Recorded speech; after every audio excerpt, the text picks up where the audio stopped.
Olá, amigos internautas da BR News TV, prazer falar com vocês mais uma vez na BR News TV Entrevista esta semana, recebendo a visita do Dr. Leandro Freitas Couturato, ginecologista. Muito obrigado pela presença, doutor. Obrigado você, Fábio. Eu quem agradeço o convite. Antes de mais nada, parabenizar vocês aí pelo trabalho. Hoje no nosso mundo aí de cada vez mais ativo de fake news, né? O que a gente tem que trazer de boa informação, de coisas que realmente trazem benefício no nosso dia a dia. E o trabalho de vocês junto aí à BR News TV, a gente tem apreciado bastante. Parabéns pelo trabalho como um todo aí. A gente fica muito agradecido, nossos internautas também, e o objetivo é esse, doutor. Hoje nós fizemos o convite para o doutor Leandro e vamos conversar sobre menopausa. Menopausa, vamos saber o que é, os sintomas, como é que trata, e estamos com o especialista aqui, doutor Leandro Freitas Couturato, formado pela Faculdade de Medicina da Universidade de Mogi das Cruzes, em São Paulo. Doutor Leandro, vou começar com aquela pergunta básica, que eu acho que é uma dúvida, muita gente conhece, mas muita gente não conhece. O que é a menopausa?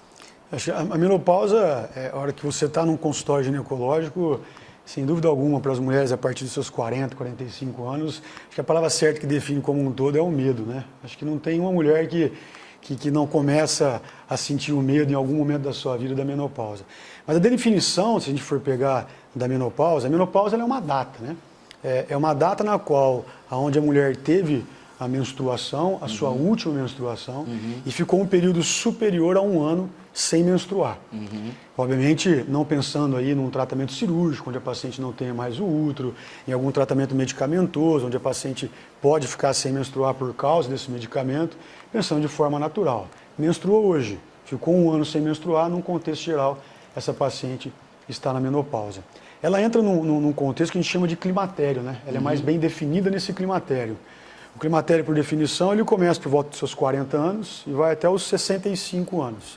Pode acontecer antes?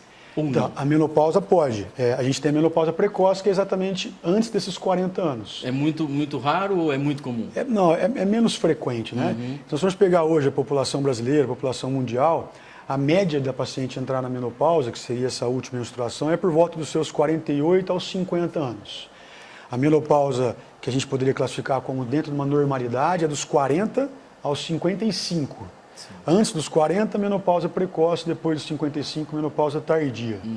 E esse contexto como um todo, a gente coloca dentro do que eu acabei de falar, que é o climatério, que chega ali, começa nessa fase dos 40 anos e vai até os 65 anos, passando pelo período da da menopausa e da pós-menopausa. É uma pergunta, eu acho que muita gente tem, né? Toda mulher passa ou tem aquela mulher que não chega não sente os efeitos da menopausa? Passar pela menopausa inevitável. Isso é inevitável, né? Ela vai passar, independente. Mesmo porque a menopausa é a falência quase que absoluta da função hormonal do ovário, dos ovários, né? Os ovários que produzem estrogênio, progesterona, que são os hormônios da mulher, né? Que está responsável pela sua femininidade como um todo. Então, assim, uma vez que os ovários pararem de funcionar, ela entra na menopausa. Agora, a sua pergunta é muito interessante, Fábio. Se essas pacientes todas terão sintomas da menopausa? Isso. Aí a resposta é não. A gente tem uma porcentagem em torno dos seus 10% até 20% de paciente que entra na menopausa sem qualquer tipo de sintoma. Ela vai menstruando regularmente, para de menstruar e não tem os sintomas clássicos da menopausa após esse período de ausência menstrual. Pegando uma carona nessa pergunta, até por exemplo, muito se mudou na alimentação, né? Hoje, cada um tem um ritmo de vida corrido para a mulher, que tem hoje o trabalho em casa, cuidar dos filhos, trabalhar fora, enfim. Isso tem uma influência também nesse ciclo ou não, doutor? Sem dúvida alguma. Hoje nós temos trabalhos que falam que uma alimentação regrada, uma alimentação adequada, uma alimentação exemplar, vinculada a uma qualidade de vida adequada, caso não se tenha isso, você pode ter até uma antecipação da menopausa. Então, olha como é importante a qualidade de vida da paciente como um todo. Isso entra atividade física, tabagismo. Os trabalhos atuais mostram que se você é tabagista crônica, ela antecipa a menopausa em até 2 anos. Quer dizer, uma paciente... Álcool também? Álcool também, mas não tão importante quanto o tabagismo. Lembrando que o álcool, quando a gente fala, é um álcool... Aquela bebida social, social, evento, civilizado. Né? Isso não faz mal. O álcool que é complicado em termos dessa antecipação seria o alcoolismo, né? A paciente alcoólatra. Então, assim, a qualidade de vida num contexto geral, não só na parte alimentar, é fator, assim, impressionantemente importante na menopausa. Não só nela, como nos sintomas que essa menopausa pode trazer para a paciente. Diminui os sintomas, que a gente pode conversar em algum momento, e com certeza iremos, diminui os sintomas que incomodam tanto a mulher nesse período da menopausa. Um ponto importante também, por exemplo, a expectativa de vida está aumentando. Cada vez mais. Também tem influência direta? A expectativa de vida tendo esse aumento, né, influencia na menopausa em si, mas no que a gente tem de desenvolvimento ao tratamento da menopausa. Porque hoje a expectativa de vida de 75, 80, 85 anos, cada vez mais aumentando, a paciente ela procura a todo instante uma qualidade de vida cada vez melhor. Né? E a menopausa, se você não tiver uma adequabilidade nesse tratamento, degrada bastante o dia a dia da paciente. A qualidade de vida, sem dúvida alguma. É uma reposição hormonal? Ela tem que obrigatoriamente fazer? Então, hoje, se a gente pegar aí, quem dita um pouco dessas normas para a gente, é a Sociedade Brasileira de Climatério. E ela é muito clássica, né? Ela é muito clara nisso daí. A paciente entrou na menopausa, ela não tem sintoma algum, ela não tem que usar o hormônio. Isso já é decretado. Então, tem uma paciente de 45 anos, chegou no seu consultório. Doutor, faz 1 ano e meio que eu não menstruo mais, mas estou me sentindo bem, não tenho onda de calor, não tenho desconforto da parte sexual, que seria a dor para ter relação, o ardor, entre outros fatores. Distúrbio do sono, que pode acontecer muito, distúrbio do humor. Se a paciente não tem os sintomas, ela não tem que usar o hormônio. Uma vez que a paciente fala para você, doutor, está me incomodando, a minha qualidade de vida está sendo alterada por esses sintomas, aí sim vamos lá. A senhora não tem contraindicação ao uso do hormônio? Não, não tenho contraindicação. Então vamos usar o hormônio. A principal ferramenta nesse tratamento é a terapia hormonal, que aí entra a reposição de estrogênio, de progesterona, que são os dois principais. Podendo aí usar a testosterona também, que melhora um pouco a parte da libido. Mas tudo isso tem que ser muito bem conversado e discutido junto com o médico ginecologista. O senhor tocou num ponto importante, expectativa de vida, a pessoa vive mais. A parte sexual tem uma influência também direta? Demais, né? Esse é um dos principais, junto com a onda de calor, né? Que é o principal sintoma. A queda da libido? Junto com essa onda de calor, que é muito clássica, a queda de libido está muito próxima ali. Por conta dessa queda do estrogênio, da progesterona e principalmente também da testosterona, que apesar de ser o hormônio masculino, a mulher também obviamente tem, e é responsável pela libido, entre outros fatores, existe uma queda importante no período da pós-menopausa. E, consequentemente, a paciente chega no consultório falando, doutor, eu estou com dificuldade no meu relacionamento, porque meu marido me procura, ele tem 45, 50 anos, está extremamente ativo, e eu não tenho desejo sexual. Como é que eu faço? Que situação. Né? Isso é difícil. Então, os sintomas vinculados à menopausa, dentre eles, você tem a onda de calor, que é um calor bem clássico, que a mulher chega referindo do busto para cima. Exatamente. Essa sensação é sempre do busto para cima. Exatamente. Não é uma onda de calor que dá na perna, na coxa. Não. É uma onda de calor que vem, na maioria das vezes, do busto para cima. E pode estar... brincadeiras à parte, 10 graus negativos lá fora, que ela vai sentir esse calor desse busto. E esse calor pode durar alguns segundos até 1 hora. Então, esse é o principal sintoma, é o mais clássico. Mas, em conjunto, vem distúrbio do humor, a paciente pode se tornar uma paciente mais depressiva, ansiosa, vem o distúrbio do sono, onde ela tem um quadro mais voltado de insônia, vem o distúrbio da parte uroginecológica, que a gente fala, que entra em incontinência urinária, o ressecamento vaginal. Caramba, olha como é que... É um amplo assunto, né? E também, como você mesmo perguntou, a parte da sexualidade, que diminui a libido. Como você tem o ressecamento vaginal por causa da menopausa, o desconforto aparece, que é a dispareunia, que a gente fala, é a dor para ter relação. Já que você não tem uma lubrificação adequada, a hora que você tem relação, você forma trauma. Nada mais é do que Quer dizer, vai ficando cada vez mais difícil. Né? Exatamente. E aí a paciente começa não só a perder o libido, como ao mesmo tempo também perder a vontade ainda mais, porque ela tem desconforto. Como é que ela vai ter relação sexual tendo dor, né? Não dá, né? Não dá. Uma pergunta também importante, a gente vê, né? Tem gente que passa o produto na pele, via oral, Qual é a regra hoje? O que você é orientado e indicado? A terapia hormonal, você tem de inúmeras formas de se utilizar. Você tem via oral, você tem a transdérmica, que a gente fala, que é esses gelzinho. Você tem percutânea, você tem inúmeras... Aí vai de cada organismo, exatamente, né? vai da conversa, vai da escolha da paciente em conjunto com as orientações do seu médico. Sem dúvida nenhuma, o mais utilizado é a via oral e a transdérmica, né? Tem efeito colateral? Desculpa Tem. a pergunta, mas assim, a gente está perguntando porque o internauta também... Mas, Fábio, né? são todas perguntas extremamente cabíveis. E é importante elucidar, porque são dúvidas assim, cada vez mais frequentes. O que a gente tem que ter em mente, na verdade, uma vez que ela tem sintomas, ela vai usar o hormônio.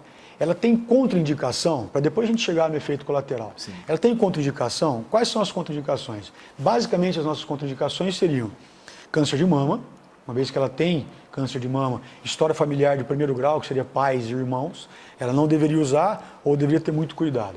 História de tromboembolismo, que é quando entope a veiazinha da perna, da trombose, do pulmão, que é a TEP. Hipertensão e diabetes, ambos descompensados. Não é uma hipertensão leve ou uma diabetes controlada, não, ambos descompensados. Hepatopatia, que é doença do fígado em atividade. Sangramento disfuncional, quer dizer, essa paciente está na menopausa, mas ela ainda está sangrando. Opa, tem alguma coisa de errado. Entendi. E coronariopatia, que é doença cardíaca, que teria algum grau de obstrução, né, que poderia trazer algum malefício. Então, essas são as principais contraindicações. Não temos contraindicação, vamos usar. Quais são os efeitos colaterais? Similares aos efeitos colaterais dos anticoncepcionais nas meninas de 20, eu ia perguntar 30 na anos. sequência. Porque assim, são hormônios tais Sim, como, né? sim. Diferente em seus pontuais efeitos, mas são hormônios tais como. Então a gente não pode esquecer que os dois principais efeitos colaterais, porque a gente mais tem medo, né? É o desenvolvimento da trombose e do câncer de mama. Tanto é que a contraindicação é o efeito colateral. Quer dizer, se você tem, você não pode usar. Uma vez que eu desenvolvi, eu tenho que parar de usar. Entendi. Mas assim, Fábio, se ela não tem essas contraindicações, o risco dela vir a ter esses efeitos colaterais bem maléficos é muito remoto. Vou te dar um exemplo claro. A gestante, ela tem uma possibilidade de desenvolver uma trombose maior do que a paciente que não tem a contraindicação e que está usando uma terapia hormonal ou contraceptivo. Então não é por causa desse medo que não vai usar. Tem sintoma, não tem contraindicação, pode usar e fazer um acompanhamento adequado com o seu ginecologista, que não tem porquê a gente ficar preocupado com esses sintomas aí não. Legal. Um outro ponto ainda dentro, existe a homeopatia nesse caso? A homeopatia, ela tem... utilizada? Sim. A homeopatia é utilizada hoje em dia quase que... Para tudo, né? Para tudo dentro da medicina. Se nós formos pegar aí o que a Febrasgo, né, que é a Federação Brasileira de Ginecologia e Obstetrícia, o que eles acabam por orientar, muito da homeopatia se utiliza, mas muito também não tem aquela comprovação científica efetiva. Do resultado, né? Exatamente. Hoje, por exemplo, tem muito que se fala daqueles implantes do rejuvenescimento, que está muito na moda. É a mesma coisa, muita gente usa, nada mais é do que hormônio, são hormônios. Só que você não tem uma comprovação científica, tem muita coisa a ser estudado. Ainda não tem comprovação, exatamente, né? Ainda está em fase de estudos e pesquisa. A gente não sabe o que isso pode acarretar no futuro, então tem que tomar cuidado para a gente usar esses medicamentos como um todo. Voltando um pouquinho, o senhor falou de anticoncepcional, eu vou perguntar ainda, dar uma pincelada aí. A mulher, por exemplo, tem os efeitos colaterais, como o senhor já disse, né? A mulher pode ficar sem tomar, fazer um outro controle, isso influencia diretamente ou não? O que o senhor recomenda hoje quanto ao anticoncepcional? O anticoncepcional, assim, ele tem, a gente acha, a hora que fala anticoncepcional, a gente pensa em prevenção para engravidar. Não é só isso, né? Isso, cada vez mais a gente utiliza o anticoncepcional, com esse intuito, obviamente, mas com o intuito, por exemplo, de regularizar um ciclo menstrual que é todo bagunçado. Ajuda no hormônio também? Na verdade, quando você usa o anticoncepcional, ele causa um bloqueio hormonal. Tá. Porque assim, a gente tem duas glândulazinhas na cabeça que fazem, através da produção dos hormônios locais, GnRH, FSH, LH, que atuam no ovário, entre outras funções, e faz com que os ovários produzam estrogênio e progesterona. O que o anticoncepcional faz? Ele bloqueia esse eixo do hipotálamo, da hipófise com o ovário. Só que a paciente não tem sintomas efetivos, porque ele bloqueia, só que ao mesmo tempo você está dando o hormônio. Sim. Então ela não vai ter o sintoma da mulher, por exemplo, da menopausa. Então a gente usa o anticoncepcional com esses outros ideais, com essas outras indicações para controlar e principalmente para diminuir o fluxo menstrual, que é uma indicação bastante real aí do anticoncepcional. Usar ele a curto, médio e longo prazo, isso já foi mais que comprovado, Fábio, que não vai alterar quando a paciente tem que entrar na menopausa. Ah, não tem influência Não tem influência alguma. Não tem influência se a paciente vai ter dificuldade ou não em engravidar no futuro.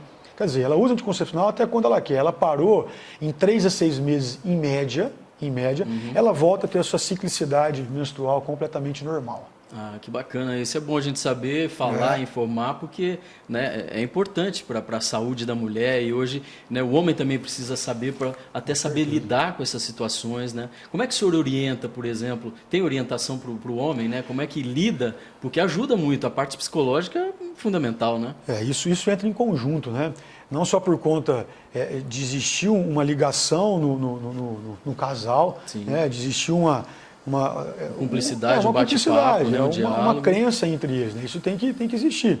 A gente não pode esquecer do preservativo, né? Que não é porque a gente usa um mecanismo que a gente não tem que usar outro, por conta das DSTs e etc. Então, a conversa ela vem muito nesse aspecto. A gente vai melhorar a qualidade de vida da paciente, da mulher, é o que ela quer. A gente melhora o relacionamento dos dois, mas a gente não pode esquecer que existem outras coisas aquém do simples uso do anticoncepcional, né?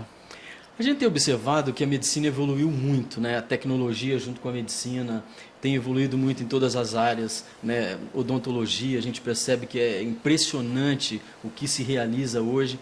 No caso da menopausa mesmo, o que tem de mais novo hoje em matéria de medicação e também de tratamento?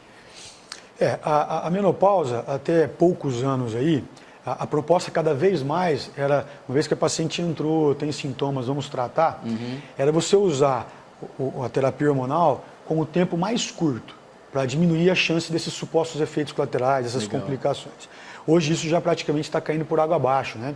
A indicação até então, pouco tempo, era você usar até os 60 anos ou 10 anos de uso. Isso já caiu por água abaixo, a gente já está podendo usar até 15 anos de uso. Olha. Tudo isso por quê? E provavelmente esse tempo vai prolongar cada vez mais. Sim. Porque se vê que a paciente que tem os sintomas, e que não são poucos, como a gente conversou, esses sintomas trazem bastante malefício, acho que a palavra certa é essa, né? Trazem bastante malefício para a paciente no seu dia a dia, na sua qualidade de vida. Então, uma vez que você entra com a indicação correta, sem suas contraindicações, com a terapia hormonal e você consegue manter por mais tempo, isso a paciente, ela muda, ela vai da água para o vinho, assim, da noite para o dia. Entendi. Então, o prolongar o uso da terapia hormonal é uma situação que a gente cada vez mais tem visto, né? Em termos de medicação, Fábio, a terapia hormonal ela não muda, né? Ela entra com essa parte de estrogênio, progesterona e testosterona, fazendo o seu link, né? Tem paciente que usa só um tipo de hormônio, tem paciente que usa esse conglomerado. Vai do organismo, né? Vai das indicações junto com cada aceitabilidade. Entendi. Tem paciente que usa esse hormônio e que não precisa complementar com o outro porque já está sentindo-se bem.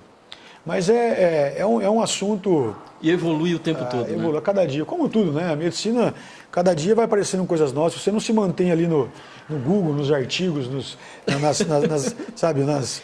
nas publicações atuais, você vai ficando por água abaixo. Quer ver um ponto? Hoje todo mundo tem acesso à informação muito rápido, né? A paciente chega no consultório, ela já está sabendo, né? Não é? Tem paciente que chega e fala assim, doutor, eu quero usar esse hormônio aqui, ó. Já chega para escrever. Eu li lá no Google e o Google fala que esse hormônio aqui é o melhor, que não vai dar, que eu não vou engordar, que eu não vou ter retenção hídrica, que vai melhorar a minha pele, que vai isso, aquilo. Quer dizer, como tudo a gente brincou no comecinho do fake news, né? Você tem que tomar cuidado com tudo que você lê, né? Você tem que ter um embasamento científico, você precisa ter as comprovações. E leva um tempo pesquisa, né? Sem dúvida, leva um tempo para poder se comprovar, né? E realmente, olha, está se pesquisando um comprimido, um remédio, uma medicação. Até essa medicação chegar a ser ministrada a um paciente, tem um tempo, né? É muito tempo. Tem um tempo. E olha, eu acho que a gente falou tudo, doutor. Ficou faltando alguma coisa? Se quiser continuar conversando aqui, a gente vai até amanhã. O doutor Leandro vai estar aqui com a gente direto, vai dar consultoria para a gente. Prazer. E eu acho importante essa explicação. Esse é o objetivo da BR, levar informação de qualidade até você. Quer ver? Nós estamos em final de Campeonato Brasileiro. Que time o senhor torce? Para quem vai ganhar, né? Tá vendo? Eu já não posso compartilhar dessa felicidade porque o meu tá brigando para não cair. Para não cair. Aqui tem um palmeirense e um corintiano, né? Olha aí. Tá vendo? 2 corintianos. O Everton também, tá vendo? Nós estamos 2, pelo menos aqui a gente ganha, né? Você vê que quem sorri mais durante a entrevista sou eu.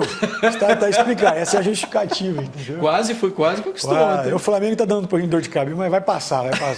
Da próxima não passa. Beleza. Doutor Leandro, eu quero agradecer mais uma vez a sua presença, pelas informações preciosas que o senhor transmitiu aos nossos internautas, e as portas da BR estão sempre abertas ao senhor. Eu quem agradeço aí mais uma vez. Parabéns pelo trabalho, Fábio. O que precisar da parte da ginecologia como um todo aí, entre outros assuntos, eu estou mais que à disposição. Legal. E vocês continuem aí nessa linha de trabalho, nessa verticalização aí que é muito bonito de ver. Parabéns. Legal. Vou cumprimentar pelo título, porque vai levar o título, né? Tá aqui, ó, um corintiano Se Deus cumprimentando quiser, o palmeirense. Estamos contando com isso. Valeu, doutor. Muito obrigado. Viu? Obrigado. Obrigado mais uma vez. E a você, internautas, a gente se vê no próximo BR News TV Entrevista. Até lá, valeu, muito obrigado. Compartilhe esse conteúdo, porque é importante. Tchau.